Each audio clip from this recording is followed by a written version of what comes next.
أعوذ بالله السميع العليم من الشيطان الرجيم. بسم الله الرحمن الرحيم. الحمد لله والصلاة والسلام على سيدنا رسول الله سيدنا محمد بن عبد الله وعلى آله وصحبه ومن والاه.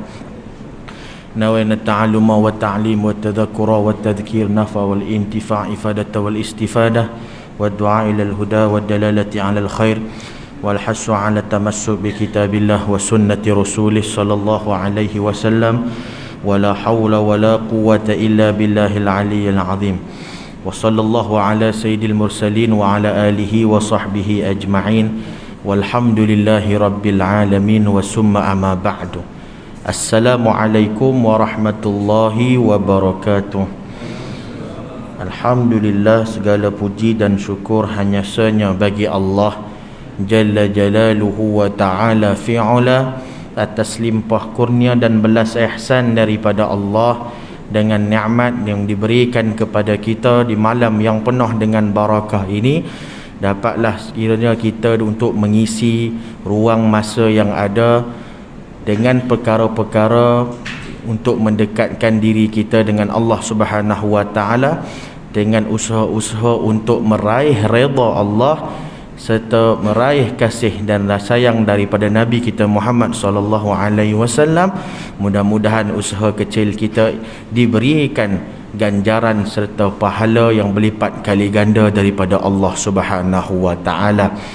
Para asatizah, tuan-tuan haji, puan-puan hajah, ayah-ayah, ibu-ibu yang dimuliakan Allah Subhanahu wa Ta'ala, seperti yang kita sedia maklum, sebentar tadi dimaklumkan bahawa guru yang akan menyampaikan pengajian ilmu pada malam ini terdapat sedikit halangan.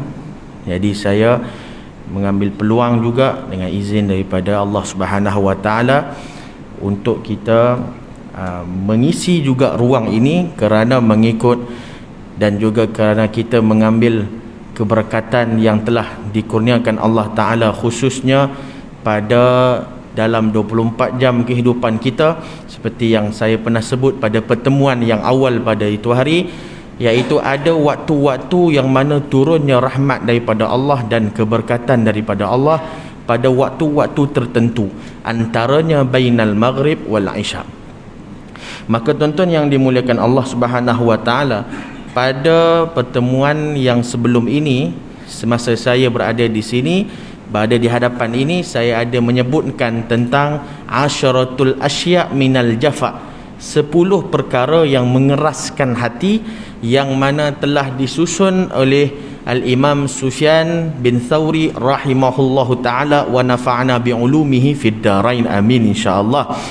Yang mana 10 perkara itu patut dihindari dan wajib dihindari agar tidak memberi kesan kepada hati seseorang apabila hatinya telah maksudnya terkesan dengan 10 perkara itu, maka keraslah hatinya. Apabila telah jafak hati seseorang, maka disitulah tidak akan memasuki ke dalam hatinya itu cahaya daripada Allah, tidak akan masuk ilmu daripada Allah, tidak akan masuk petunjuk daripada Allah. Disebabkan apa? Disebabkan hati yang telah keras itu ibarat ia bagaikan dikunci, sehingga tidak boleh menerima sesuatu yang murni dan putih daripada Allah Subhanahu wa Ta'ala.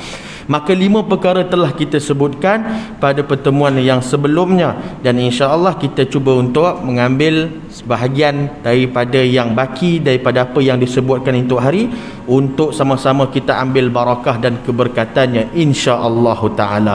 Walau macam mana pun, saya akan sebutkan sepintas lalulah tentang apa yang kita dah sebutkan itu hari, untuk ingat-ingat, refresh balik. Yang pertama iaitu seseorang yang mendoakan dirinya dan tidak mendoakan kedua ibu bapanya, juga tidak mendoakan umat Islam yang lain. Itu antara penyebab kerasnya hati seseorang. Manakala yang kedua, seseorang yang mengetahui ataupun tahu baca Al-Quran, kemudian tidak membaca walau satu ayat pun dalam sehari. Manakala yang ketiga, seseorang yang memasuki masjid, rumah Allah Ta'ala, dan dia berlalu pergi tanpa menunaikan sembahyang sunat 2 rakaat. Kemudian yang keempat, seseorang yang melalui kawasan perkuburan, lalu tidaklah dia mengucapkan salam ke atas ahli kubur itu maupun mendoakan mereka. Manakala yang kelima, iaitu seseorang yang dalam keadaan kenyang sedangkan jirannya dalam keadaan lapar. Maka ada lagi 5 yang berbaki, insya-Allah dengan izin Allah kita baca pada malam ini, iaitu rajulun dakhala Madinah fi yaumi Jum'ah thumma kharaja wa lam yusallil Jum'ah, iaitu seseorang yang memasuki sesuatu bandar ataupun keluar daripada sesuatu bandar, sesuatu tempat pada hari Jumaat, lalu dia tidak menunaikan solat Jumaat. Ini khusus kepada yang musafir. Yakni bila seseorang itu keluar pada hari Jumaat, bermusafir pada hari Jumaat, dan dia tidak menunaikan solat Jumaat atas alasan ianya adalah seorang musafir. Ya, memang terdapat perbahasan yang luas khusus dalam bab musafir meninggalkan sembahyang Jumaat dalam hukum fiqh kita. Tetapi yang disebutkan ulama adalah mereka yang bermusafir sebelum masuk waktu subuh. Bila mana seseorang bermusafir sebelum masuk waktu subuh, maka dia ada rukhsah keringanan untuk tidak menunaikan solat Jumaat pada hari itu. Bukan tak payah sembahyang. Maksudnya keringanan tu, kalau dia tidak menghadiri solat Jumaat pada hari itu pun tidak mengapa. Maksudnya dia ada uzur. Tapi kalau tak ada apa-apa, dia nak pi juga, tak ada masalah. Tidak ada halangan. Bukan semestinya tak payah pergi sembahyang Jumaat. Tapi kalau kita keluar daripada rumah pukul 8 pagi, pukul 9 pagi, dan kita dalam kereta nak pergi ke musafir ke satu tempat, dan sewaktu dalam perjalanan itu masuknya waktu sembahyang Jumaat, wajib untuk kita menunaikan solat Jumaat pada hari itu.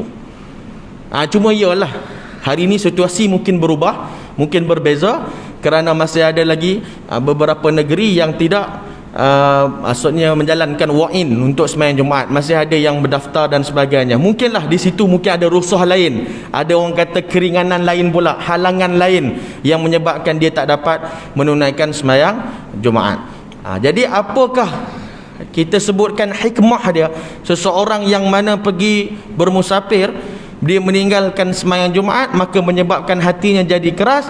Ini menunjukkan kepada seseorang yang tidak istiqamah dalam ibadahnya. Mana mungkin seseorang yang biasanya tak pernah tinggal sembahyang duha, tapi bila dia musafir ditinggal sembahyang duhanya.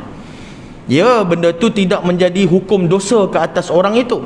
Sebab itulah ulama-ulama menyebutkan hasanatul abrar sayyiatul muqarrabin. Apa maksud dia? Hasanatul abrar, perkara yang bagi kita ianya biasa je. Bagi kita ianya tak ada apa-apa, benda kecil aja. Contohnya pagi tadi sembahyang duha, pagi tadi terlepas sembahyang duha, dia kata, itulah macam mana boleh terlepas? Itulah tak perasan, dia kata tak apalah. Buat macam mana terlepas? Macam mana nak buat macam mana? Dia macam tak ada apa-apa. Hasanatul abrar, ianya bagi kita macam biasa aja. Sayyiatul muqarrabin, tapi perkara tu adalah buruk di sisi orang yang dekat dengan Allah Ta'ala. Dia kalau tertinggal sembahyang duha tu, dia rasa macam dosa sungguh bila mana dia tertinggal sembahyang duha ataupun perkara-perkara sunat yang lainnya. Sebab apa? Sebab mereka mengetahui akan hakikat ibadat yang mereka lakukan. Berapa ramai orang yang tertinggal tahajud menangis, dan berapa ramai yang tinggal tahajud tak ada masalah. Bahkan yang tertinggal subuh pun masih lagi tak ada masalah pun ada. Dia tinggal subuh tadi tubuh tadi terlepas, kata pukul 8 baru bangun, nak buat macam mana? Allah bagi tidur. Ada orang bagi alasan gitu. Maksudnya tak rasa apa-apa.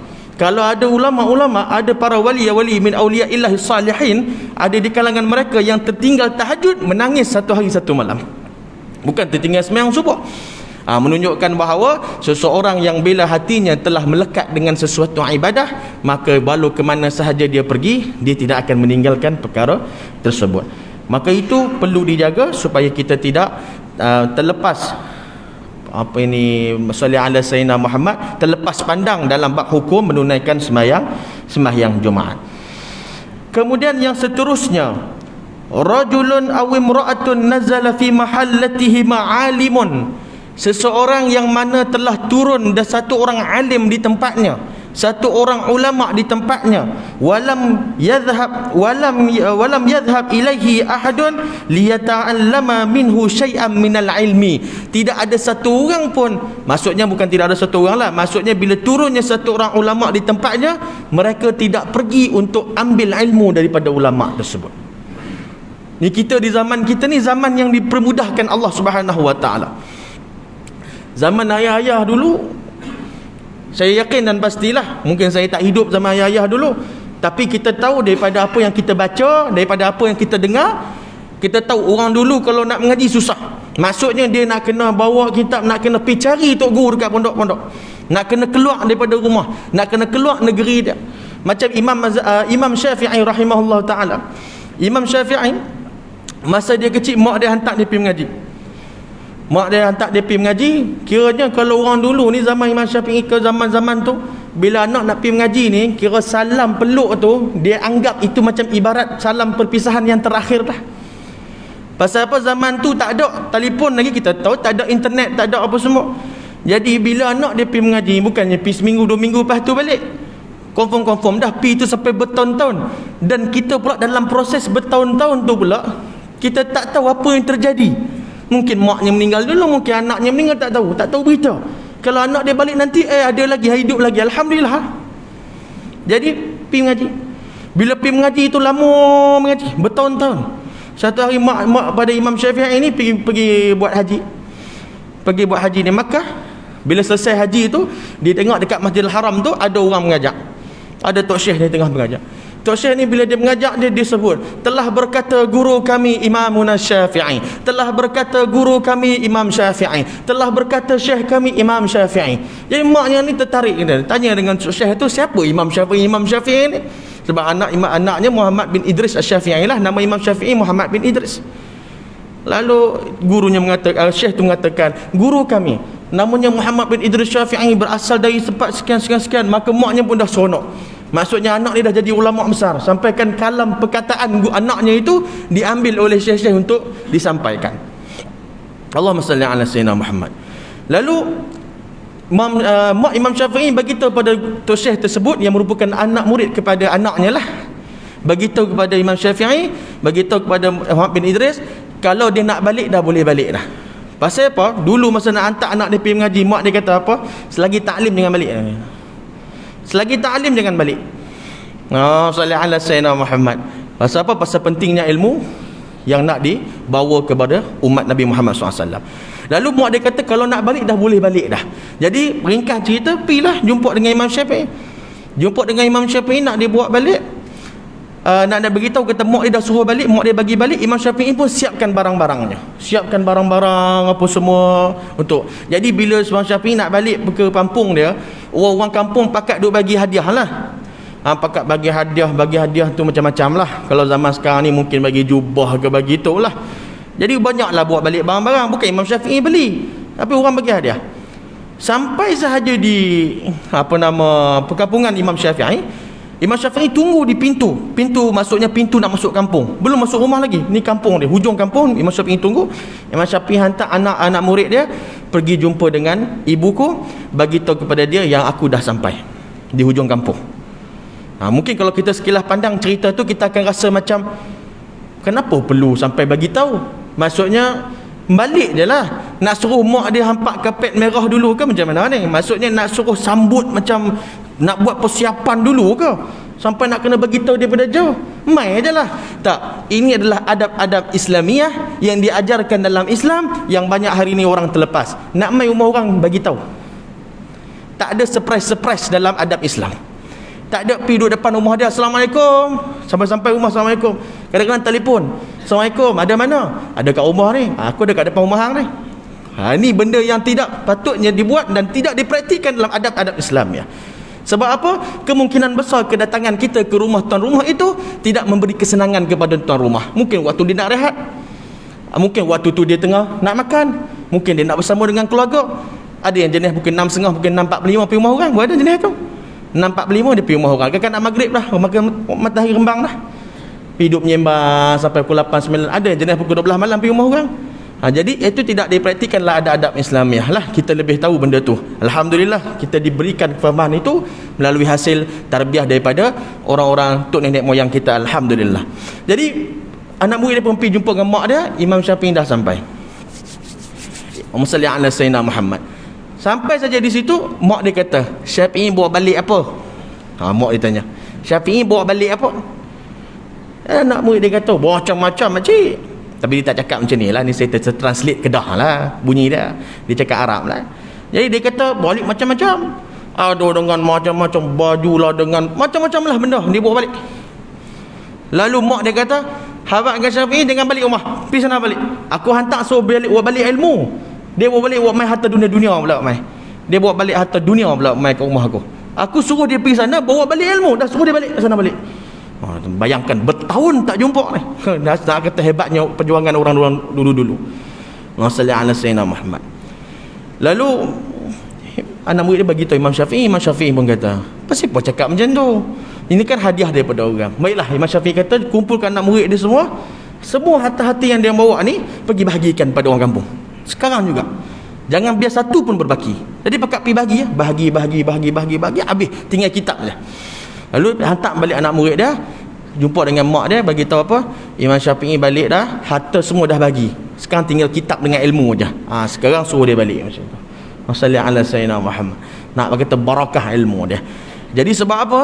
Sebab bila mana seseorang itu telah datang, satu orang ulama ke tempatnya dan dia tidak pergi untuk menuntut ilmu daripadanya, kenapa terjadi kerasnya hati? Kerana dia telah menghalang dirinya untuk mengambil cahaya daripada orang yang telah diamanahkan oleh Allah membawa cahaya Rasulullah SAW. Kenapa cahaya Rasulullah? Al-ulama warasatul anbiya. Ulama itu adalah pewaris daripada para nabi. Itu yang perlu orang panggil diambil, ataupun perlu kita genggam untuk kita pegang, bahawasanya bahawa ulama-ulama ini mereka membawa cahaya daripada jalan Rasulullah sallallahu alaihi wasallam. Maka sebab tu kita pergi. Kadang-kadang mungkin ada orang kata pergi ke majlis, tak ada majlis. Benda ni diamalkan oleh orang-orang terdahulu. Adakah semestinya perlu kepada majlis ulama itu perlu berceramah, perlu berkata-kata barulah dikira ianya majlis? Ataupun cukup dengan ulama, satu orang syekh, satu orang mufti datang satu tempat, kita pun duduk dengan majlis dengan dia, semang-semang santai dengan hanya melihat, adakah dapat barakah dia? Dapat barakah dia. Bukan semestinya majlis itu perlu dibuat secara rasmi. Kerana apa? Kerana ilmu itu bukan sahaja diambil melalui kalam.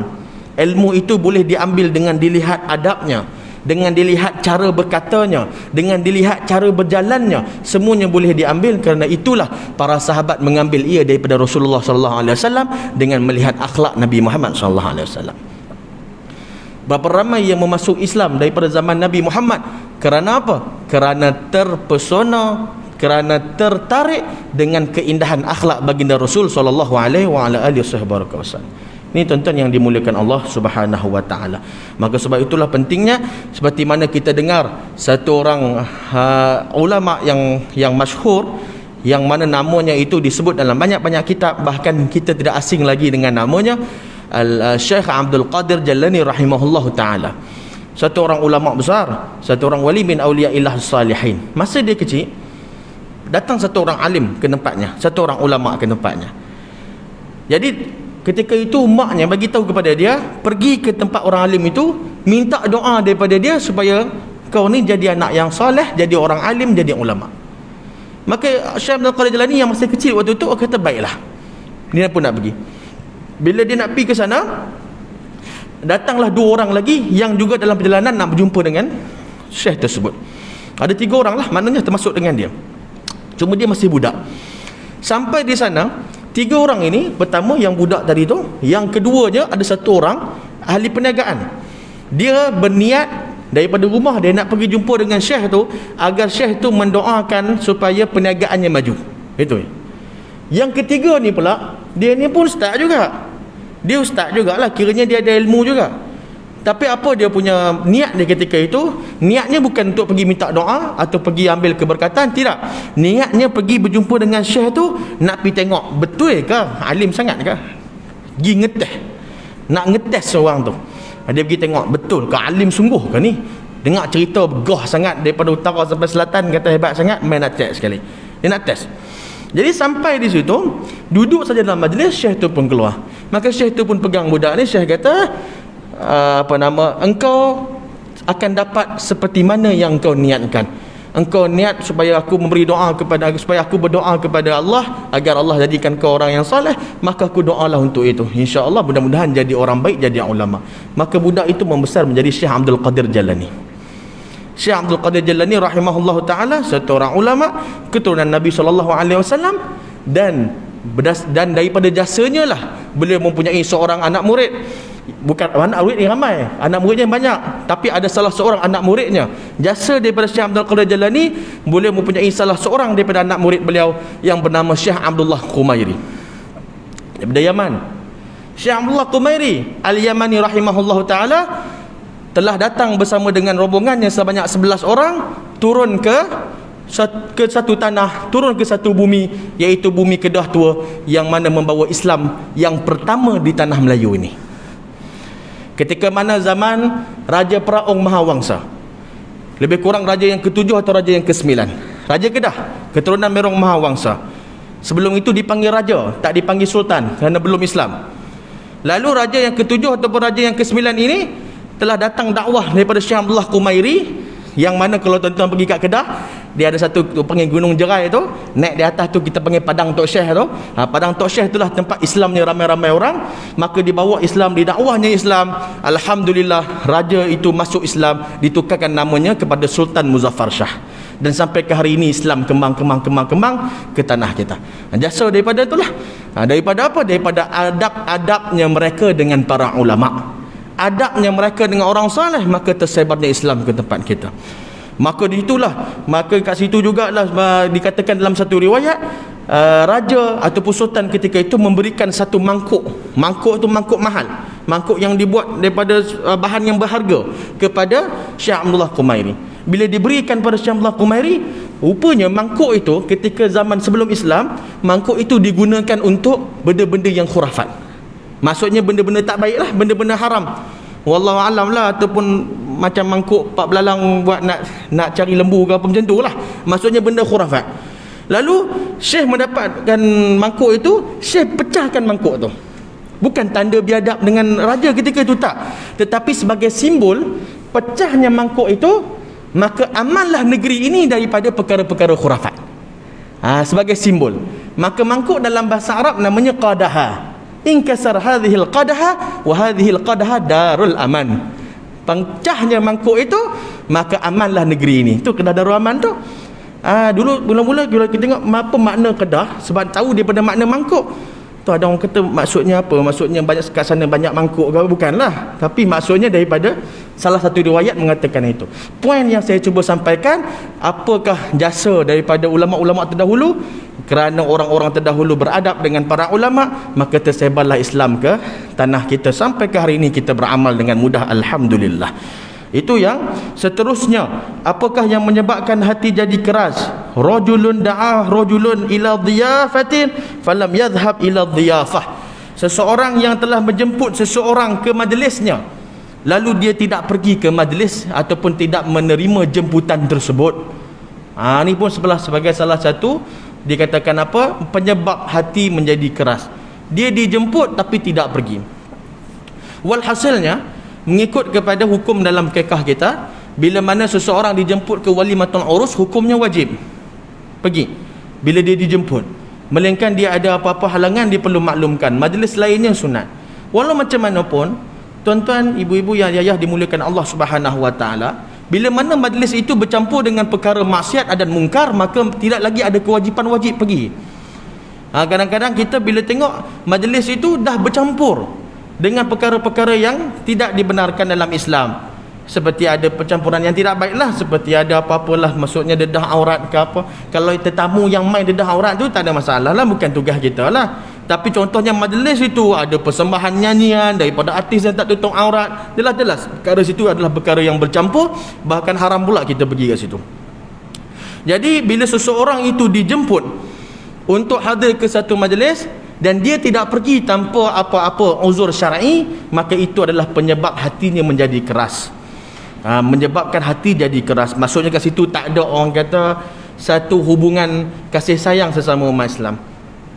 Saya sebelum saya ke sini, saya berkhidmat di 3 masjid. Masjid yang pertama saya berkhidmat kawasan flat. Kawasan yang orang kata dia bukan kawasan taman macam ni lah, dia kawasan flat. Masjid tu tapi kat situ ada kawasan flat. Masa saya berkhidmat di sana selama setahun, saya ingat saya lah, masa tu saya agak sikit macam sedih. Bila mana orang jemaah datang, contohnya jumpa imam, boleh tak tolong buat pengumuman jemput ke rumah saya tahlil malam ni. Ni sebelum ada Covid lah, sebelum PKP lah. Sekarang ni mungkin orang risau sikit. Jadi jemput ke rumah dia. Jadi kita buatlah pengumuman sebelum sembahyang Isyak tu, tuan-tuan semua dijemput ke rumah haji sekian-sekian ada buat tahlil. Saya yang bercakap confirm dah kena pergi pasal kena pimpin tahlil tu, kan? Jadi saya pergilah. Pasal saya sampai sana, saya imam, saya Bilal siap 3 orang je. Yang lain tak datang. Jadi saya macam agak terkejut lah sebab masa tu kita baru first time. Bila saya tengok makanan yang banyak, jadi bil confirm tak habis masa tu. Jadi saya tanya kenapa jadi macam ni. Saya tanya dengan Bilal. Bilal tu orang lama situ. Bilal kata biasa mam, memang kat sini lebih kurang banyak ni je. Dia kata kalau 3 tu pun kira ramai. Dia kata kalau tak imam datang seorang je. Jadi wasallallahu ala sayyidina Muhammad. Tapi sebab apa? Sebab kat situ menunjukkan bahawa tidak ada satu hubungan yang kuat ukhuwah sesama umat Islam. Sallallahu alaihi sayyidina Muhammad. Tuan-tuan yang dimuliakan Allah Subhanahu wa taala. Maka bila mana seseorang itu menjemput, maksudnya dia menghormati kita dan juga orang kata ada satu penghargaan kepada kita. Kita ini membalas penghargaan itu dengan kita menghadiri majlis tersebut. Di situ ada barakahnya. Kerana kita tahu majlis itu bukan majlis yang haram. Lainlah kalau dia jemput, jom jemput datang rumah saya ada buat dandut sikit, itu cerita lain lah. Kan? Tapi tak ada benda-benda yang haram bercampur, maka di situ ruginya kita dan boleh menyebabkan hati jadi keras. Itulah yang disampaikan oleh Imam Sufyan Ats-Tsauri rahimahullah taala. Sebab apa saya kata saya terkejut? Sebab saya daripada kampung. Dulu masa saya duduk kat Ustaz, masa saya duduk kat kampung, kalau anda kata orang jemput kenduri, kalau tak pi, mau sampai mati tak cakap. Maksudnya sampai kesudah takkan cakap. Sebab apa? Sebab tak datang kenduri. Kadang orang agama kita kan macam tu. Kan, bersepah lama sangat tengok haji tu dengan haji tu tak bersembang. Bergaduh ke kes apa? Kes tanah ke? Bukan, kes tak mai kenduri lah. Jangan memang orang dulu-dulu kalau tak mai kenduri tu rasa galat betul lah. Pasal dah jemput tak mai. Tuan-tuan yang dimuliakan Allah Ta'ala, pasal jaga ukhuwah. Mudah-mudahan Allah berikan kepada kita. Bukan kita jangan nampak kepada jemputan ya. Jangan nampak kepada jemput atau tak jemput. Yang kita pandang di sini adalah hikmah dia. Hikmah dia apa dia? Iaitu kasih sayang sesama umat Islam. Kasih sayang sesama umat Islam perlu didahului melebihi kasih sayang dengan yang lainnya. Hari ini utamakan umat Islam lebih daripada kita mengutamakan yang lainnya. Maka itu yang sepatutnya umat Islam sedar perkara tersebut supaya kita tidak orang kata tersalah memahami konsep apa dia panggil kat sini, konsep apa nama hifdzuddin, maqasid syariah. Ini semua kalau kita faham, dahulunya adalah didahulukan pada umat Islam dulu. Jadi kalau nak baik-baik sangat pun kepada yang bukan seagama dengan kita, maka perlu berlandaskan dengan hukum syarak. Ada hukum syarak dia, ada batasan dia, maka kita perlu ikut kepada batasan hukum syarak dia. Contohnya, kita nampak orang bukan Islam dalam keadaan miskin, lapar tak makan, maka hulukan duit untuk bagi makan. Tak ada masalah. Bagi Islam menganjurkan kita saling bantu-membantu. Tapi kalau sampai bawa masuk dalam rumah, tengok satu katil dengan kita apa semua, share pinggan, maka situ ada batasan-batasan dia. Sebab apa? Bukan yang dekat sini kita katakan bukankah semuanya makhluk Allah, tetapi ia terikat dengan hukum. Sama jugalah kalau rajin sangat nak basuh rumah orang pun jangan sampai basuh kuil. Kerana apa? Terikat dengan syariat, dengan syarak, dengan hukum. Maka para mufti kita telah jelaskan, harap orang kita boleh terima benda itu. Harapnya orang kita boleh faham benda itu sebab ia terlibat dengan hukum, ia terlibat dengan syarak. Bila mana seseorang tu tidak berfikir dengan hukum syarak, maka dia merasakan bahawa tidak ada masalah.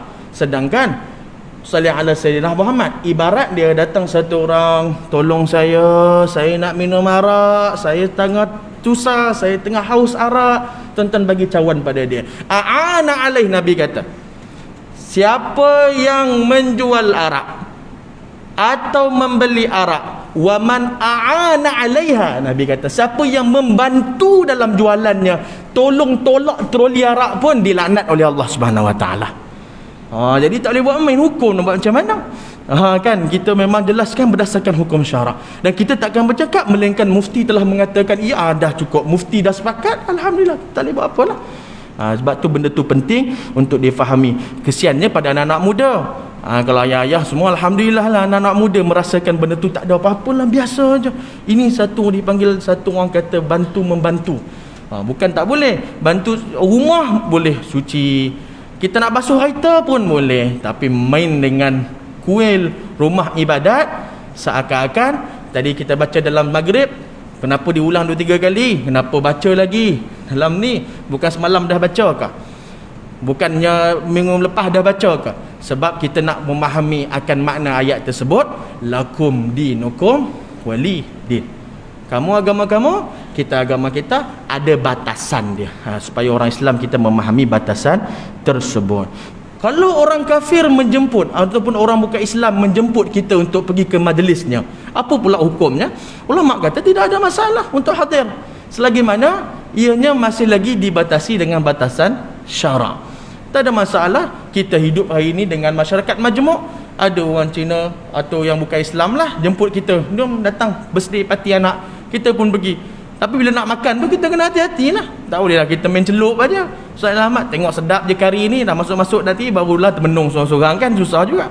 Jadi begitulah kaedah dia yang dibawa dalam Islam. Islam agama rahmat. Kemudian disebutkan apa? Seseorang syabun yudayya' yang ni yang terakhir, syabun yudayya' syababahu wa huwa farighun wa lam yatlubul ilmi wal adab. Satu orang anak muda yang mana menghabiskan sisa baki umur mudanya dengan tidak mempelajari ilmu wal adab, ilmu dan adab. Maka bila mana seseorang anak muda daripada umur mudanya tidak mengambil peluang disebabkan apa yang mereka rasakan hari ini adalah mereka melihat kepada situasi. Minta maaf kalau saya sebut, jangan kata saya mengata pula, bukan. Saya sebut contoh. Kadang-kadang anak muda dia melihat macam ni.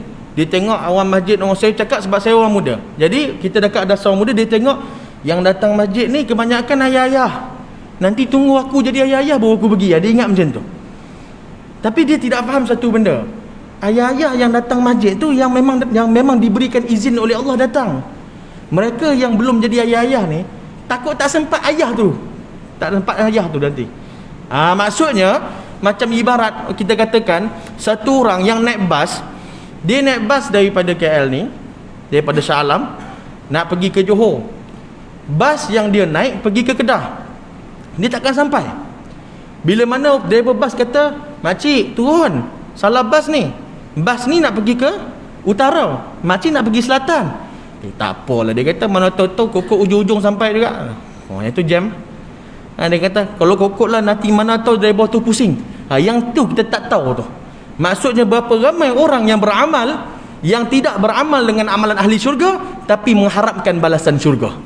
Maka ini disebutkan perkara-perkara yang sangat-sangat tidak cerdik dilakukan oleh manusia bila mana mereka nak masuk syurga tapi berada di landasan yang salah. Jadi bagaimana seseorang yang menghabiskan masa mudanya, mungkin dia akan diberikan hidayah oleh Allah dan dapat berubah, tapi tidak semuanya berkesempatan mendapatkan peluang tersebut. Tuan-tuan yang dimuliakan Allah Subhanahu wa taala, "Tsumma latus'alunna yauma idzin 'anin na'im," kata Allah Taala. Kelak mereka akan ditanya. Latus'alun, ada lam di situ, lam taukid. Bila sebut lam taukid dalam kaedah bahasa Arab, pasti akan ditanya. Dia bukan yang biasa-biasa kat dia pasti akan ditanya. Tus'alunna.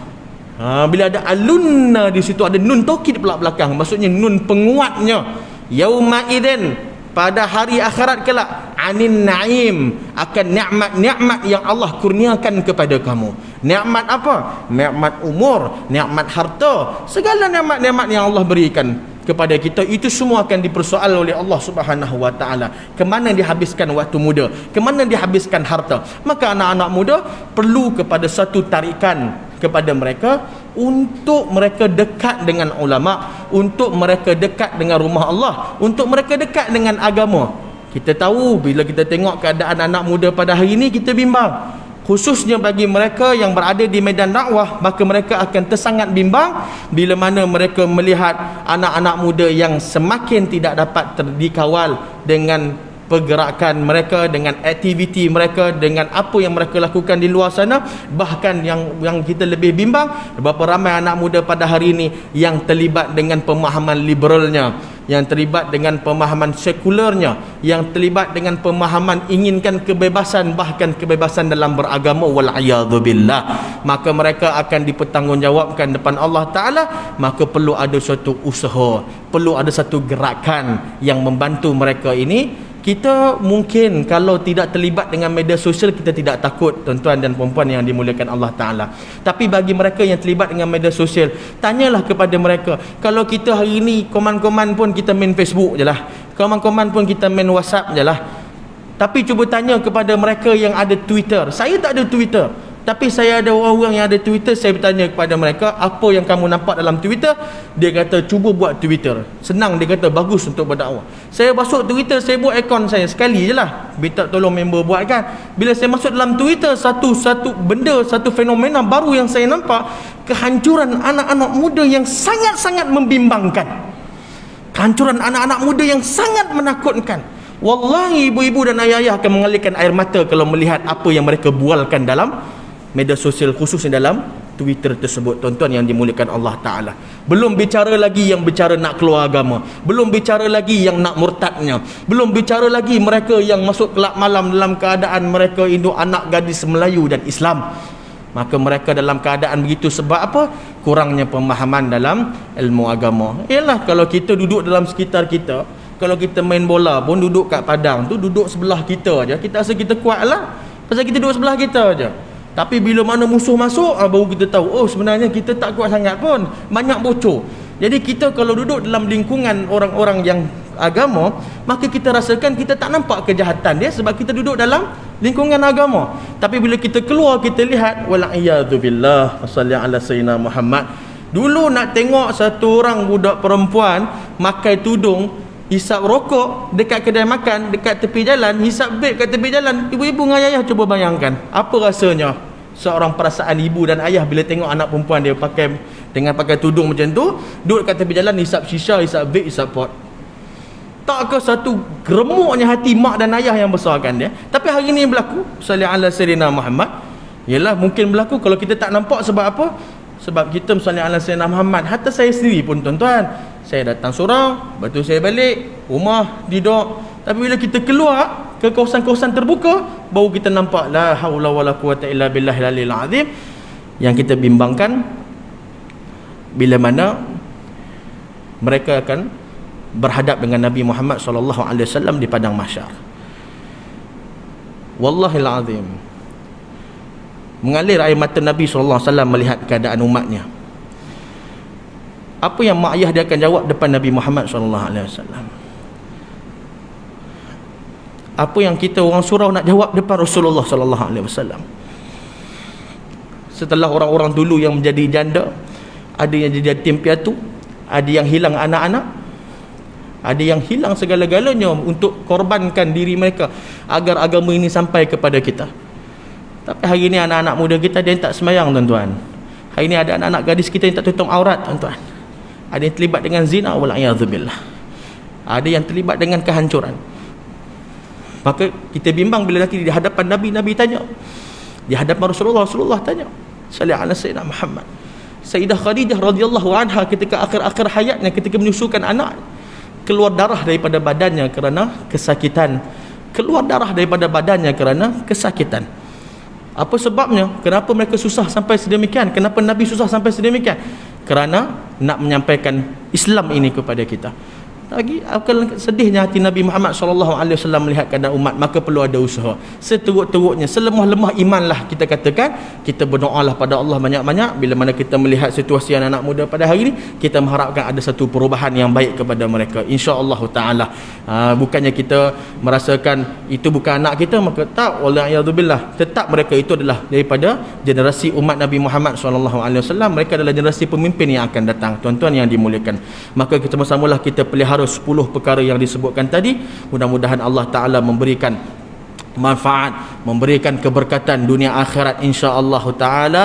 Mudah-mudahan Allah Ta'ala memberikan kefahaman, dan mudah-mudahan Allah Ta'ala memberikan kekuatan kepada tuan-tuan yang mana istiqamah hadir ke masjid, hadir ke surau. Mudah-mudahan Allah beri pahala yang berterusan, insya-Allah Ta'ala, kekuatan yang berterusan, insya-Allah. Mudah-mudahan tuan-tuan yang hadir ke surau, setiap kali langkah ke surau tidak akan langkah keluar semula daripada surau, melainkan telah diampunkan dosanya oleh Allah Subhanahu wa taala, insya-Allah. Semuanya tertulis nama mereka di pintu syurga, masuk syurga bersama Nabi Muhammad sallallahu alaihi wa ala alihi wasallam. Andai kata apa-apa kesilapan, tersalah kata, terkurang adab, terkurang bicara, terkurang sopan daripada saya, mohon ampun dan maaf. Niat hanyalah untuk berkongsi kebaikan, mudah-mudahan Allah beri kefahaman. Wabillahi taufik. Wassalamualaikum warahmatullahi wabarakatuh. Waalaikumsalam.